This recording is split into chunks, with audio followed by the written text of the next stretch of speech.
தயவு பாகம் 130 அருட்பெருஞ்சோதி அகவல் உரைவிளக்கம் திருவருட்பா 6ஆம் திருமுறை அருட்பெருஞ்சோதி அகவல் உரைவிளக்கம். உரைவிளக்கம் அருளியவர் தயாநிதி சுவாமி சரவணானந்தா, திண்டுக்கல். திருச்சிற்றம்பலம். அருட்பெருஞ்சோதி அருட்பெருஞ்சோதி தனிப்பெரும் கருணை அருட்பெருஞ்சோதி.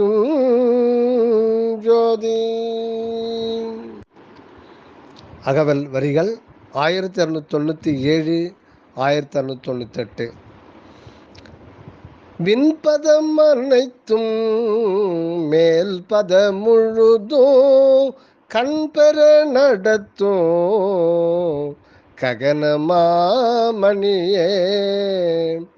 விண்பதம் அனைத்தும் மேல் பத முழுதும் கண்பெற நடத்தும் ககனமாமணியே. உரைவிளக்கம். இதில் குறிக்கப்பட்டுள்ளது ககன மாமணியாம். ககனம் வான், விண், ஆகாசம், அம்பரம், மாகம் என்பன எல்லாம் ஒரு பொருட் சொற்களே ஆகும். ஒவ்வொன்றும் வெவ்வேறு கருத்தை கொண்டு வான் பொருளையே சுட்டுவதாம். விண்மணி என்றால் சூரிய ஜோதியாம். இதுவே ககனமணி என்றும் கூறப்படுவது. இந்த ஞாயிறு வான் நின்று ஒளி செய்து இவ்வுலகுயிர் பொருள்களையெல்லாம் தோற்றுவித்தும் வளர்த்தும் அழித்து புத்துரு கொள்ள உதவியும் வருகின்றதாம். இவையெல்லாம் இந்த நில உலகில் நிகழும் செய்கைகளும் அனுபவங்களும் ஆம். இப்படி அகண்ட பெரும் பிரபஞ்சத்தில் எவ்வளவோ உலகங்கள் உள்ளன. அவை ஒவ்வொன்றுக்கும் ஒரு விண்மணி இருந்து பக்குவப்படுத்தி வருகின்றதாம். இப்படி கோடி சூரியர்களையும் தோற்றுவித்து விளங்கச் செய்து வான்பதத்திற்கும் முழு உயிர் திரள்களையும் கண்ணார கண்டு அவைகள் மெய்யறிவு கண் பெற, அதாவது அவைகளுக்கு மெய்ஞானானுபவம் அருள் செய்து நிலவுவது இந்த அகஞான ககனமணி புற விண்மணி பலவற்றின் முழு ஆற்றலையும் கொண்டு விளங்குவதாம். இந்த அகஞான ககனமணி புற விண்மணி பலவற்றின் முழு ஆற்றலையும் கொண்டு விளங்குவதாம். இதன் பேரருளாற்றல் பிற எதற்கும் இல்லையாகும். இந்த அருட்பேராற்றலால் எவ்வுலகத்து எவ்வுயிர்களையும் கண்டு அவைகளை கண்காணித்து வந்து முடிவில் தன்னையே அவர்களுக்கு வழங்கி சுத்த சன்மார்க்க வழிக்கு திருப்புதல் முறையாக இருக்கின்றதாம். ஆகையால் இந்த நம் அகம் ஒளிர் ஜோதிமணியின் பெருமையெல்லாம் குறித்திடும் வண்ணம் ககன மாமணி என்று விசேடித்து உரைக்கப்பட்டுள்ளதாம். இதுதான் முழுமையான விண் பதத்தையும் அவைகளுக்கெல்லாம் மேலான பதங்கள் முழுவதையும் கண் பெற நேர்முகமாக தானே பொருந்து நின்று செயல்படுத்துகின்றதாம். இக்காரணத்தால் தான் நம் அருளொளி மணி ககன மாமணி என்று குறிக்கப்பட்டுள்ளதாம். இந்நாள் வரை ஆன்மாக்கள் ஒவ்வொரு உயிரிலும் குடிகொண்டு இருந்தும் செயலற்றதாய் அனுபவத்தில் வெளிப்படாததாய் புதையுண்டு இருந்தனவாம். இந்நிலையில் கிடக்கும் ஆன்மாக்கள் சாகாதே செத்து கிடந்தனவாய் கொல்லப்படும். இந்நிலையில் கிடக்கும் ஆன்மாக்கள் சாகாதே செத்து கிடந்தனவாய் கொல்லப்படும். அப்படிப்பட்ட ஆன்மாக்களை எழுப்பி விண் பதமும் மேல் பதமும் முழுமையாக காணக்கூடிய அருட்கண்ணை பெறச் செய்து விட்டுள்ளதாம்.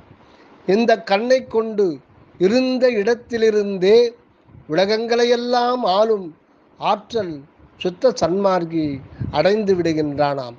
விண்பதம் என்பதை தேவர்களின் பதவி என்றும் மேல் பதம் என்பதை அந்த தேவ பதவிக்கு மேல்பட்ட மக்களில் சிறந்த அருளாளர்களின் பக்குவ நிலை அனுபவங்களை குறிப்பதாகவும் கொள்ளலாம். அடுத்து அகவல் வரிகள் 1299 1300. பார்வதம் அனைத்தும் பகரடி முழுவதும் சார்புற நடத்தும் சரவொளி மணியே. பார்வதம் அனைத்தும் பகரடி முழுவதும் சார்புற நடத்தும் சரவொளி மணியே. உரைவிளக்கம். விண்ணின்று விரிந்து விளைந்துள்ளது இந்த மண்ணுலகம். ஆகாசம் முடிநிலையாக கொள்ளும்போது இந்த பூமி அடிநிலையாக உள்ளதாம். இந்த நில உலகில்தான் எத்தனை எத்தனை உயிர்கள், எத்தனை எத்தனை பொருள்கள், எத்தனை எத்தனை ஆற்றல்களும் செயல்களும் தோன்றி விளங்கி மறைந்து கொண்டே உள்ளன. இவைகள் எல்லாவற்றிற்கும் துணை காரணமாகி உன்னின்று இயக்குகின்றதுதான் அருட்பெரும் ஜோதியாகும். இந்த உலக நிலைகளையும் இவற்றின் ஆதார நிலைகளையும் இடையறாது இயக்கி இயக்கி பக்குவப்படுத்தி மேல்நிலை அடையச் செய்கின்ற நம் அருண்மணியை சரவொளிமணி என்கின்றார். சரவொளி என்பது இடையறாது வரிசையாக வந்து கொண்டே இருக்கும் ஒளி கதிர்களை குறிப்பதாம். சூரியனிடத்திலிருந்து வெளிப்படுகின்ற ஒளி கதிர்களில் உயிர்கள் சதா தோன்றுவதும் வளர்வதும் அழிந்து மறுபடி தோன்றுவதுமாய் இருந்து கொண்டே இருக்கின்றனவாம். இதனால் இம் மண்ணுலகு உயிர்களும் பொருள்களும் முடிவில்லாத இந்த ஒளிமாலையால் இயக்கப்பட்டு மேல்நிலைக்கு செலுத்தப்படுகின்றனவாய் அறிகின்றோம். மின்சார அலைகள் எங்கும் நிரம்பி பாய்ந்து கொண்டே இருக்கின்றன. அதனை கம்பிகள் மூலம் கட்டுப்படுத்தி குமிழ்கள் பொருத்தி எரியச் செய்வதை இன்று யாவரும் அறிவர். கம்பியின் உதவி இல்லாமலே மின்சாரத்தை ஈர்த்து கொண்டு ஒளிவிட்டு பிரகாசிக்கும் மின் விளக்குகள் விரைவில் வெளியாக்கப்படும். இது முக்கியம். மீண்டும் பார்ப்போம். கம்பியின் உதவி இல்லாமலே மின்சாரத்தை ஈர்த்து கொண்டு ஒளிவிட்டு பிரகாசிக்கும் மின் விளக்குகள் விரைவில் வெளியாக்கப்படும். இதற்கு ஆதாரம் நம் அருள் ஒளியின் இந்த சரவொளி சக்தி செயலே ஆகும். நம் சரவொளி உண்மையில் அருட்பெருஞ்சோதியின் வெளிநிறை நிலையை உணர்த்துவதே ஆகும். இவ்வொளிதான் எல்லா ஆன்ம அணுக்களிலும் இருந்து கொண்டு பலவேறு வடிவேற்று ஒன்றன் பின் ஒன்றாய் தொடர்ந்து விளங்கிக் கொண்டே உள்ளதாம். இடையறா விளங்கும் ஆன்ம தீப வரிசையை குறிப்பதுதான் தீபாவளியாகும். இடையறாது விளங்கும் ஆன்ம தீப வரிசையை குறிப்பதுதான் தீபாவளியாகும். தீப ஆவலி ஈக்குவல் தீபாவளி, தீப வரிசை ஆகும். நம் ஆன்ம தீபம் தொடர்ந்து வந்து எரிந்து கொண்டே இருப்பது அருள் வாழ்வில் மரணமில்லா நிலையில்தான் அனுபவமாம். தீபாவளியின் தத்துவ விளக்கம். புரட்டாசி மாதம் வரும் அமாவாசை மாலைய அமாவாசை எனப்படும். இது அகநிலையில் தை முதல் அகநிலையில் 9வது மாதம் உதய முதல் 18வது மணியில், அதாவது இரவு 12 மணி அளவில் உண்டாகும் மன ஓர்மை நிலையை குறிப்பது. இந்த ஓர்மையினின்று நவசக்திகளை நவராத்திரிகளில் வழிபட்டு விஜயதசமி நாளில் பெறப்படுவது அக ஆன்ம நிலையாம். விஜயதசமி நாளில் பெறப்படுவது அக ஆன்ம நிலையாம். அதிலிருந்து அருள் செயல் வெளிப்பட வாழ்ந்து முழு நிலவு நாளில் ஆன்மானுபவத்தில் நிற்றல் வேண்டும்.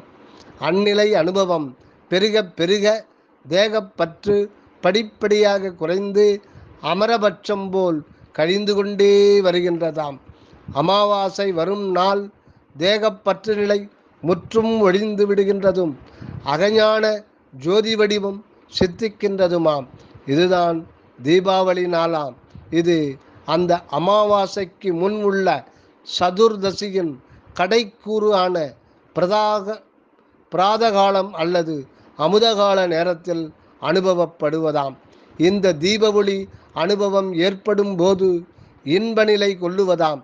தீப ஒளி கண்டவுடன் சேர்ந்தது சந்தோடம் என்று குறித்துள்ளார் நம் வள்ளலார். இந்த அருள் ஒளி தீபத்தை அகத்தே கண்டு நிற்கும் ஒருவன் எங்கும் எவரையும் அந்த தீப வரிசையாகவே காண்கின்றான். இந்த அருள் ஒளி தீபத்தை தன் அகத்தே கண்டு நிற்கும் ஒருவன் எங்கும் எவரையும் அந்த அருள் ஒளி தீப வரிசையாகவே காண்கின்றான். ஆகவே நம் அருட்பெரும் ஜோதியையே அருளாலே கண்டு நின்று உலக நிலைகளையும் உயிர்களின் செயல்முறைகளையும் உயரின்ப நிலைக்கு ஏற்றும் பணி மேற்கொள்ளுவது இந்த சரவொளி மணியின் செயலாக கொள்ளலாகும். அடுத்து அகவல் வரிகள் 1301 1302. தயவு. அண்ட கோடிகள் எல்லாம் அரைகணத்தேகி, அண்ட கோடிகள் எல்லாம் அரைகணத்தேகி, கண்டு கொண்டிட ஒளிர் கலை நிறை மணியே. அண்ட கோடிகள் எல்லாம் அரைகணத்தேகி, கண்டு கொண்டிட ஒளிர் கலை நிறை மணியே, கலை நிறை மணியே. உரை விளக்கம். உலகில் தீ, ஞாயிறு, திங்கள், உடு இவைகளின் கலைகள் முறையே 64, 12, 16, 4 ஆக கூடி 96 கலைகள் ஆகும். இப்படி ஒவ்வொரு பிரம்மாண்டத்திலும் ஒளிநிலை உண்டாம். இது பெரும் பிரபஞ்சத்தின் சிறு கூரையாகும். இதுபோல பல பகுதிகள் கூடியதே இந்த மா பிரபஞ்சமாகும். இந்த பலவாகிய பிரபஞ்ச கூறுகளையும் அதன் கண் விளங்கும் பலவாகிய அண்டங்களையும் காண்பது கண்ணால் மட்டும் ஆகாது, கருவிகளாலும் கூடாது. ஒளி வேகத்தில் பரவும் மின்காந்த அலைகளால் புலனாக்கப்படவே பல 100 1000 ஆண்டுகள் ஆகிவிடும். அதுவும் ஓரளவுக்குத்தான் அண்ட நிலையை அறிய முடியுமாம். ஆகையால் இப்படி அறிய கனபாடுபட்டும் பயன்படாது போவதால் யாவையும் முழுமையாக காண வல்லதும் அரைக்கணத்தில் கண்டு வந்து விளக்க வல்லதுமான அருள் ஒளியை துணை கொள்ளுதலே அறிவுடைமையாகும். நமது அருட்பெருஞ்சோதி மணியோ கோடி சூரிய சந்திர நட்சத்திர ஜோதி ஒளிக்கு மேம்பட்டதாய் உள்ளதாம். இதற்கு கலை இவ்வளவு என்று கணக்கிட்டு சொல்ல முடியாதாம். இதனால் இங்கு இம்மணியை கலை நிறை மணி என்று கூறுகின்றார். இந்த நிறை கலை மணி நிலை பெற்றவன் அதுவாகி விளங்குகின்றான் நிறை அருளாலே. இதன் ஒளியின் வேகம் உலகமறியாத ஒன்றாம். உலகம் என்று ஒளி வேகத்தை ஸ்பீட் ஆஃப் லைட் அதிகமான வேகம் என்று சோதித்து அறிந்து தெளிந்து கொண்டுள்ளதாம். அவ்வொளி வேகம் ஒரு வினாடிக்கு, அதாவது பெர் செகண்ட், 1,86,000 மைல் அல்லது 3 லட்சம் கிலோமீட்டர் ஆகும். ஒரு வினாடிக்கு 1,86,000 மைல் செல்லக்கூடிய ஒளி ஓராண்டில் செல்லும் தூரம் எவ்வளவு? கணக்கிடுவோம். 1,86,000 இன்ட்டு 60 இன்ட்டு 60 இன்ட்டு 24 இன்ட்டு 365 மைல்களாம்.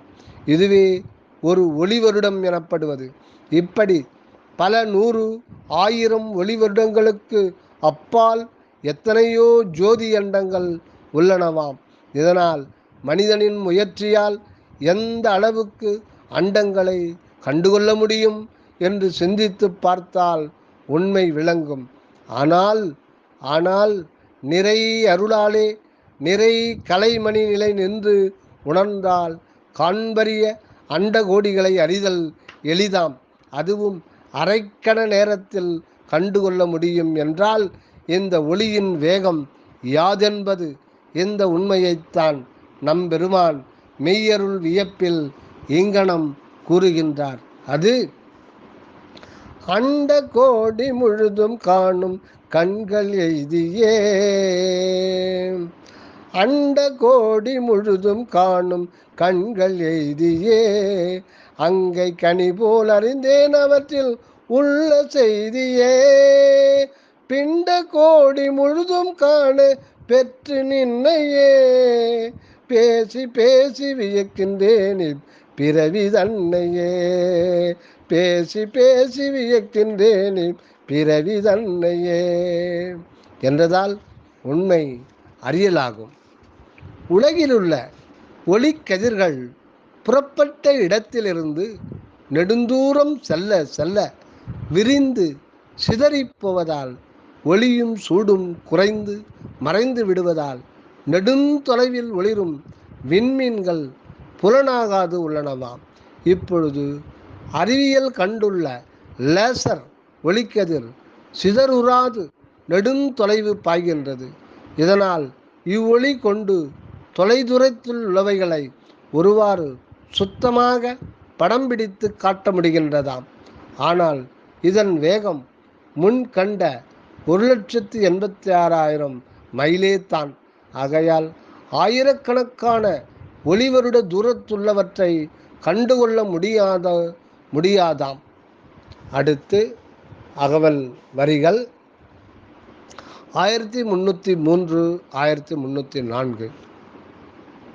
தயவு சரசர உயிர் தோறும் சாற்றிய பொருள் தோறும். சராசர உயிர் தோறும் சாற்றிய பொருள் தோறும். விராவி உள் விளங்கும் வித்தக மணியே. விராவி உள் விளங்கும் வித்தக மணியே. உரை விளக்கம். உயிர் வர்க்கம் இருவகைப்படும். அவை இயங்கியல் உயிர், அதாவது சரம், நிலையியல் உயிர், அதாவது அசரம் என்னும் 2 வகையாம். இந்த உயிரினங்களும் மற்ற பலவாகிய ஜடப்பொருள்களும் இப்பிரபஞ்சத்தில் எங்கும் தோன்றி விளங்குகின்றனவாம். எல்லா உயிரின வடிவங்களும் சரி, உயிரற்ற ஜடப்பொருள்களும் சரி, அகம் புறம் என்னும் இருநிலை கொண்டு விளங்குகின்றனவாம். நம் அருட்ஜோதியே எல்லாம் ஆனது. அதாவது எல்லா உயிர் வடிவங்களும் பொருள் வடிவங்களும் அருட்ஜோதியே ஆகும். இதில் அகத்தே அருளும் புறத்தே ஒளியும் இருந்து எத்தோற்றத்தையும் விளங்கச் செய்து கொண்டுள்ளனவாம். அகத்திருக்கும் அருட்சக்தியின் ஆற்றலால் ஆணையால் சூழ் ஒளியே எந்த வடிவமும் ஆவதாம். அகமிருக்கும் அருட்சக்தியின் ஆற்றலால் அணுமுதல் பொருள்கள் யாவும் தோன்றுகின்றன. ஆனால் ஜடபூத அணுநிலையில் அகம் இருப்பது அருட்சக்தியாக விளங்குகின்றது இல்லை. அந்த அருளில் விளைந்த கிரியாசக்தி செயலாக ஒவ்வொரு சிற்றணு அகத்தும் இருக்கும் ஆற்றல் அந்த அணு வடிவத்தை நிலைக்கச் செய்யவும் பல பல அணுக்கள் சேர்ந்து வேறு வேறு பொருள்களாக உருப்பெற்று விளங்கவும் அப்பொருள்களின் சத்துக்கள் பலவித மாற்றத்தால் உயிரினங்களின் புற வடிவங்களாக தோற்றி திகழ்கின்றனவாம். இதனால் தான் அருள் ஒளியே எல்லா வடிவமுமாய் விளங்குகின்றது என அறிகின்றோம். எவ்வுயிர் வடிவும் எப்பொருள் வடிவும் அருள் ஒளியே என கண்டோம். இவ்வடிவங்கள் மட்டுமல்ல, இவற்றின் அகத்தும் ஊடும் புறத்தும் அருள் ஒளியே நிரம்பி அகண்ட வெளிமுழுதும் அருட்பெருஞ்சோதியாய் விளங்குகின்றது உண்மையாம். இக்குறிப்பே சராசர உயிர் தரும் சாற்றிய பொருள் தரும் விராவி உள் விளங்கும் வித்தகமணியே என்று நிலை சுட்டப்படுகின்றதாம். இந்த நிறை அருள் ஒளியை அருட்பெருஞ்சோதி மணியின் விளக்கமாக அறிகின்றோம். ஆனால் அது ஈண்டு வித்தக மணி விளக்கமாக விளம்பப்படுகின்றது. வித்தகம் என்றால் தெளிந்த ஞானமாகும். வித்தக மணி என குறிக்கப்பட்டதன் உண்மை யாது என உள்ளூன்றி விசாரித்து உணர்வாம். அதாவது நம் அருள் ஒளியைத்தான் யாவுமாய் விளங்க காண்கின்ற போது அகத்திருக்கும் அருள் புறம் சூழ்ந்த ஒளியையே பல்வேறு உயிரின வடிவங்களாக தோற்றுவித்து விளங்கச் செய்கின்றதாய் அறிந்தோம்.